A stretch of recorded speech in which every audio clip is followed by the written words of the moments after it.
This is the Action Movie Guys podcast, bringing you action movie reviews from across the decades, plus box office numbers and insight like never before.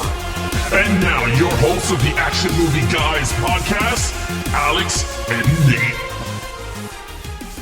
What's up, everyone? Welcome to episode number 82 of the Action Movie Guys podcast. I'm your host, Nate. That is my co-host, Alex Figueroa. And we are now continuing on with our Mel Gibson month. Of course, last week, we reviewed Tequila Sunrise, the non-action movie that also was very good. And this week, we got the next one. And these, of course, were voted on by you guys, the listeners. This is 2002's We Were Soldiers, starring, of course, Mel Gibson and a lot of other actors, by the way. Some young that weren't famous yet. John Hamm. All right, Alex, first time watch for you, correct? Yeah, it is the first time watch, yeah. Yeah, first time watch. I've only ever seen this one other time. This was only my second time watching it. So, and I think I actually saw this I want to say it was in school, but I had one teacher who used to let us watch rated R movies. So I'm pretty sure I saw it in school in like history class or something. And then now I have it on Blu-ray and I watched it. So this is only my second time watch. So look at that. Pretty much first time. All right. So before we get into the actual review, of course, a couple bits of housekeeping. If you are watching on YouTube, please make sure you like the video,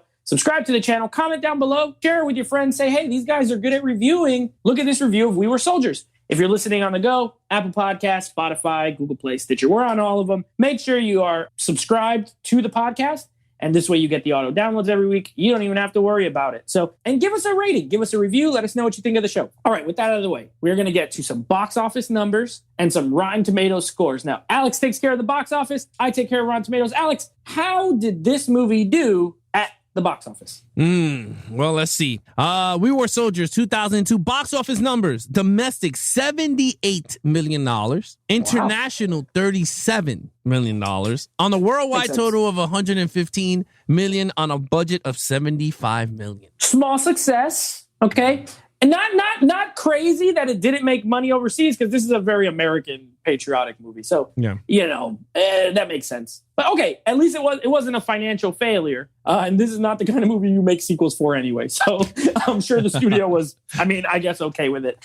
All right, as far as box office is concerned, We Were Soldiers has a 63% from the critics. Rotten Tomatoes. It is, I'm sorry, Rotten Tomatoes. What did I say? You said box office. Box office reviews. Rotten Tomatoes, 63% from the critics. Fresh, but just barely. However, audiences, apparently people love this movie, has an 84% audience score. Wow. So maybe it was the Mel Gibson. Maybe it was, I don't know, killing people. I don't know. We're about to talk about it. So maybe we can figure it out why I got such a high score, because these scores don't really matter. You guys already know. We're throwing them out. We're about to score it ourselves. So, We Were Soldiers, written and directed by Randall Wallace, who, of course, wrote Braveheart, and now working with Mel Gibson again. Alex, lead character, our man, Mel Gibson. All right, I'm just going to go straight off the bat. I gave him a 5. This dude, I'm sorry, this dude is good. Now, he plays a colonel, right? I'm not with the whole ranking system. Hal, Hal something. I forget his last name. Hal Moore. Hal Moore, yeah, that's right, Hal Moore. Yeah, so he's a colonel. He's really good. And I'm not going to talk about the rankings. Yeah, Lieutenant Colonel. Thank you, Robert, to the Patreon on my ear, letting me know. But let's just get right into the actual character, not the rankings. I loved him. He was very emotional. He loved his platoon. He was in the forefront. He did not leave those guys. He said the speech of all speeches. He was like, I'm going to step foot with you guys, and I'll be the last one getting off the field. He's going to go back for everybody. It was very emotional, very good. Again, we're not going to be talking about all the actors that were in the film, but there was a lot of 90s actors from American Pie. You could go down the line. Even Raleigh from Buffy was in the movie. Yeah. He's got a crazy cast. Yeah, it has a crazy cast, but Mel Gibson was very good with all of them. Even Sam Elliott. They were very good together. That guy does not age. This guy still looks the same in this movie. Yep. They didn't have the deeper voice that he has in all the movies. But yeah, Mel Gibson was very good. Him and his wife had a great chemistry with each other. There's nothing more I can say, but the character himself, I liked. It was just, I don't know, there's nothing. It's kind of hard to rank a based on a true story war movie, because this is not a make-believe thing. This is an actual person that he's portraying, right? Off of a book. So with that said, I love the morals.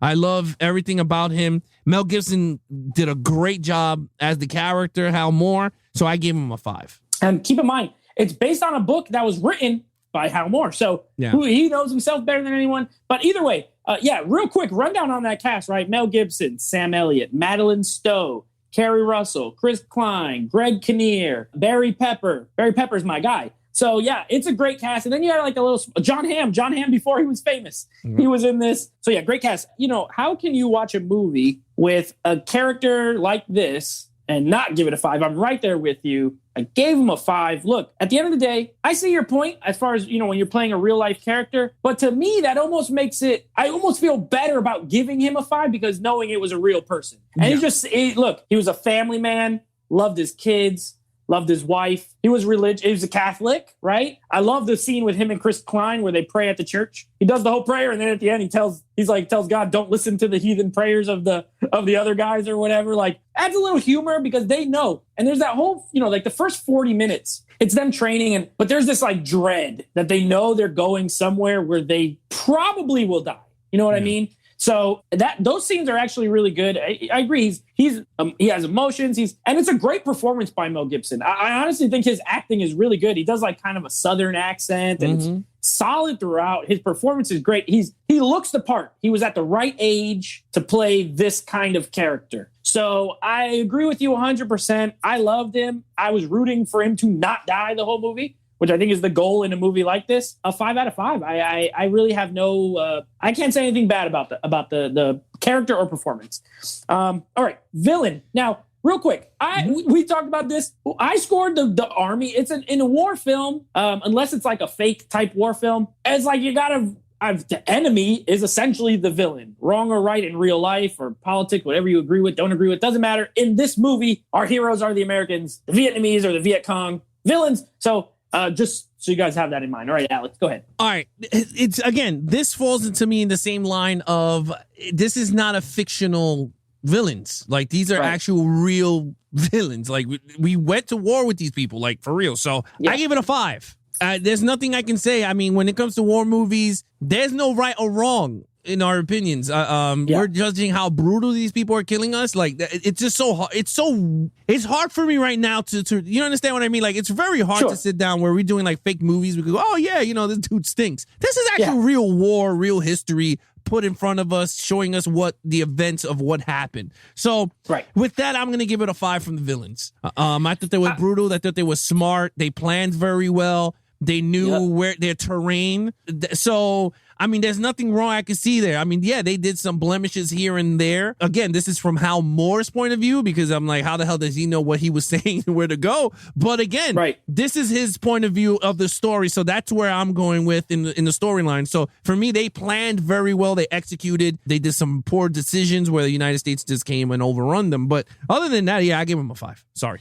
Yeah, no, you know what? When I'm watching a war film, my criteria for the villain, if there's not like a main evil general type character, when it's like this, where it's just the other army, pretty much. How formidable are they in this story? These guys were beyond formidable, right? Like this is a war that in real life, like America didn't win. Not like we went to Vietnam and crushed the Vietnamese. No, we essentially lost. Well, or Vietnam won or whatever, you know, became communist country, whatever. It's history lesson. We ain't doing it. My point is the Vietnamese military, right? The Viet Cong, they were so skilled at using the terrain. Like you said, they know their area better. We're the foreigners coming in. We don't know the land. They execute it so well. There's so many scenes in here I love the one where it's like nighttime and they're like sneaking up on them. Like that one light goes off and they're like walking up on them. And it's so good. It's scary. That's horrifying. Imagine if you were there, like laying on the floor. And you know, amazing in that regard. That scene is great. But yeah, they are as good or better than your heroes. And therefore, it's a 5 out of 5 as far as a villain is concerned. Now, are they a true villain? I don't know. That's not for me to say. In the movie, they're the bad guys. So, yeah, 5 out of 5. So far, 2 5s on my board and on yours. All right, now we're getting to the goods, right? This is an action podcast, and we're getting to the goods, action scenes. All right. Now, again, this is very hard because this is real injuries. Now, this is not Tom Cruise jumping off a building to building, not no skydiving into an open car. Or this is true to life stuff that happened. People's arm getting shot off, people getting shot. So I was getting a little emotional because it's I'm not into war movies, and it's not because I don't like them. It's because I don't like to relive it or see it, because then I just get too emotional, caught up into this whole based on true story stuff. And I started to get emotional because honestly, like, these people really sacrificed themselves, for us. I mean, that's pretty much the Army. That's what all they do. And look, in terms of the action scenes in this movie, it's a 5 across the board. It is amazing. The scenery was great. Like you said, when they were sneaking, the guy hit the call and said flares. They show the flares. You saw them all there and they shot. I jumped. Yeah.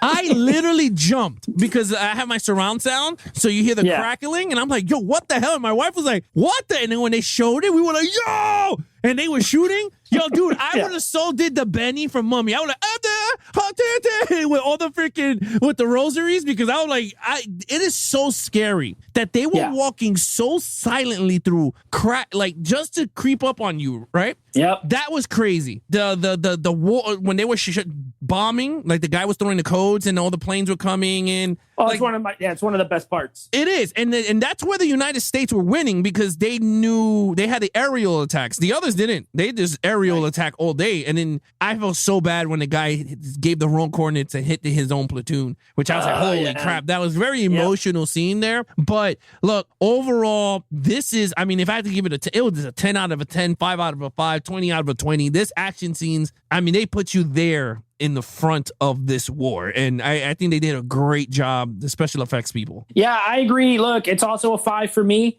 War films, I feel like they do fall under the category of action movies a lot of times, because there's shooting, there's explosions, there's fighting, it's killing. You know what I mean? To your point, it's based on reality, so it's a little more brutal. The scene with the Asian guy, when he goes to pick him up and it's like the skin on his legs come off, I almost can't look at it. It is like the effects are so realistic that it's hard to watch.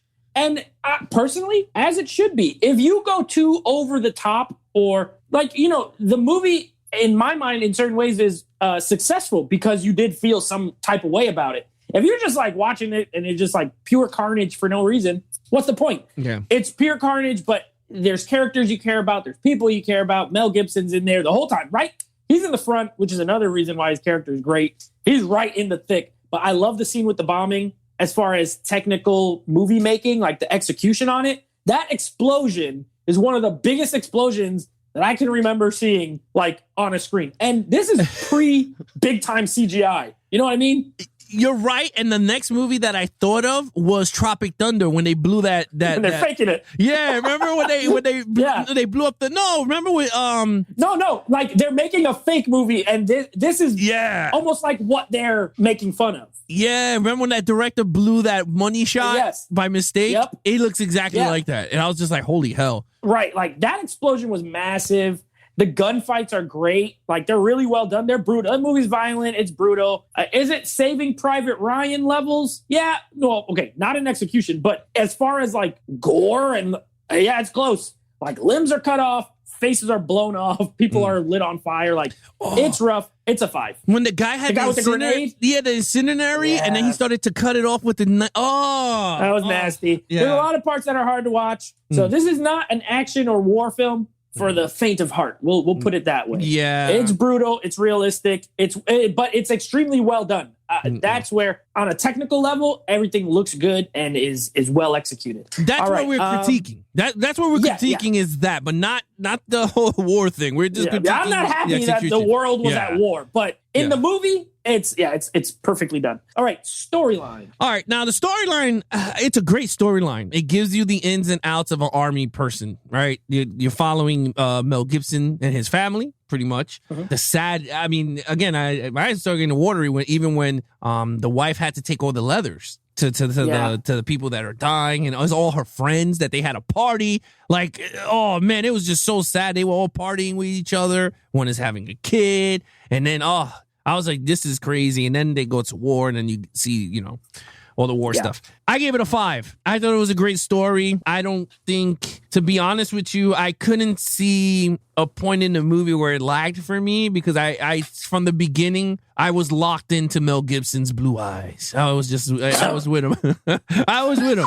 I mean, all the jokes aside, I was really locked in because he really honed that character, Hal Moore. He did a great job. I was with him when he was with his sons when they were kids, and then they grew up when they were adults, and I thought that was really cool, to be honest with you. Fair enough. All right. So this is probably the only area of the movie I have I won't say a problem, but I feel it lacks. And I'll tell you why. I agree with you. I feel like the premise overall of following this character, they did a good job of giving you a character first, right? He has backstory. He has family. You're now, after that first 30 minutes, you're attached to Mel Gibson's character. And that was great. I did like that. My problem is some of I think when it comes to other Vietnam movies, this one's a little not okay. They're not cynical, right? I don't want to use the word cynical. Like in real life, like I said, we didn't win that war. This almost paints a picture like we kind of did. You know what I mean?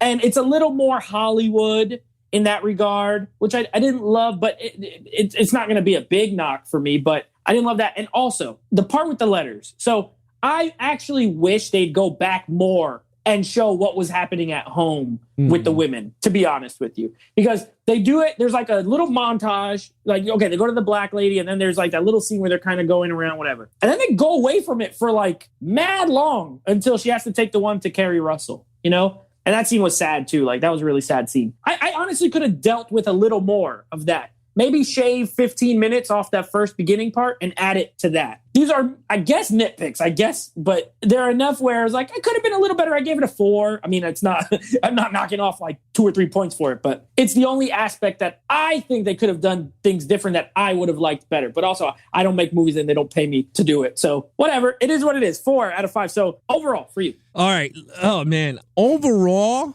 I gave it a 5. I think this is a perfect movie, man. Yeah. To be honest with you, this is not first war movie I've ever seen, but Hacksaw Ridge was good. Yeah, Hacksaw Ridge was really good. And something I don't know if we're going to tackle here, but even if we do, there's something I would like to break down. But this movie captures the emotions, your roller coaster up and down, because you really don't know. I really was on the edge of my seat thinking this dude's going to die. Like, I was like, is this dude going to die at the end? And I would be like, no way. Like, even when the dude was creeping up on him, I was like, don't tell me he's going to die like this, like some foo-foo way, bro, some fugazi way. I was going to be tight. But no, he did. He turned around and just shot him up. But honestly, I thought it had a great score. The music was really good. All the actors did very well in this movie, so kudos to all you guys. Sam Elliott was really good. I loved him with the pistol, bro. Everyone had M16s. He had pistol. He was shooting them all with pistols. I was like, this dude is like straight Call of Duty guy. Like, when you play Call of Duty, there's always that one idiot with a pistol. You're like, why are you using a pistol? That's Sam Elliott. He's the Call of Duty player. It was really good. Look, again, very emotional throughout, and is again based on a true story. And that's, I guess, that's where, to me, where the movie gets a lot of impact. Like, this is not someone's mind, nothing based off of a book from the actual guy who lived this war, and you're seeing it through his eyes. So, with that said, I gave it a perfect score of a 5. Yeah, that's the thing with war movies. To me, it boils down to a couple of writing elements, right? Like, how accurate, how do they portray certain things, and then it comes down to a lot of technical stuff with a war film, you know, and the story. Like a movie like Saving Private Ryan. I know you've never seen it. That is in World War II, but it's a very specific story of this guy trying to find this other person, and the war happens around it, you know. Whereas this movie is a little bit more about the war itself than, like, you are following Mel Gibson, but he doesn't have like a direct mission that's like a submission other than we go there, we fight, and I got to try to get as many of you back home as I can. You know what I mean? So it's a little more war focused, and that's why I enjoy war movies, seeing the different types of stories they can tell. 1917 is another one. That's a very specific, I got to get this message to this person, and the war happens around him, and how does that work, and how does that look? So, you know, this is more of a war-heavy film. I gave it a 4.5. I think the story part of it and some of those decisions did take that half point off for me, but everything else was, you know, action, we gave it a 5, and I agree. Lead character is great. All the performances are great on a technical level. This is extremely well executed. And I agree with the 84% of people on Rotten Tomatoes who like this movie. I would dare say it's underrated in the war genre. A lot of people don't talk about it. It's not up there with Saving Private Ryan you hear all the time, Dunkirk you hear all the time, Platoon, Full Metal Jacket. This is as good or better than a lot of those, in my opinion. I'll tell you this. I seen Dunkirk. Yeah. This is way better than Dunkirk. And now, of course, I didn't love Dunkirk either. Yeah. Yeah, and I know people who got the whole Christopher Nolan and all this bologna sandwich, but Dunkirk was like 2 point of views. You got it from one area, then it goes to the other, and you're lost throughout the movie because you're back and forth. Where this one has a specific goal, like you said. This is more straightforward. Yeah. That is what I'm talking about. The storytelling techniques and mechanics in Dunkirk, I didn't love. So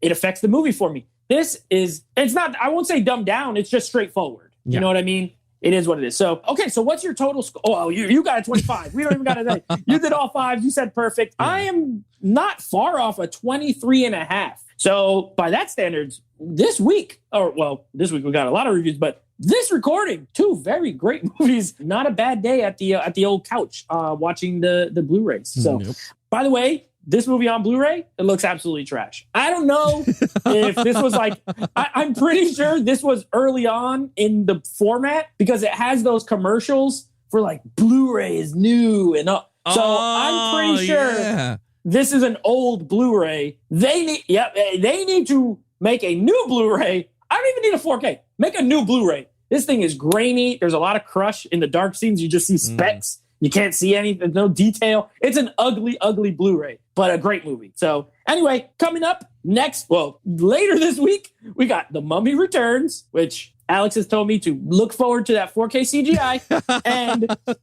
and then we got a movie that I may watch it right when we get off of here to record. A movie Alex has never seen. Mel Gibson, Grizzly and Old, Bloodfather. I've seen it twice, but it was years when it came out. So those are our next 2 episodes. Keep an eye out for those. Well, there you have it, guys. If you guys want to follow us on our social media accounts, please follow Nate over on Instagram at Netflix Reviews. Check out his podcast with him and his friends called Netflix Movie Reviews. Anything Action Movie Guys Podcast, please follow us on Instagram at Action Movie Guys Podcast. YouTube, please hit those subscribe button if you enjoy this channel and hit those like buttons if you enjoyed the video. Hit the notification bell so every time videos drop, you guys will be notified. Till then, that's your host, Nate from Netflix Reviews. I'm his co-host, Alex Figueroa. Be awesome to each other and geek out.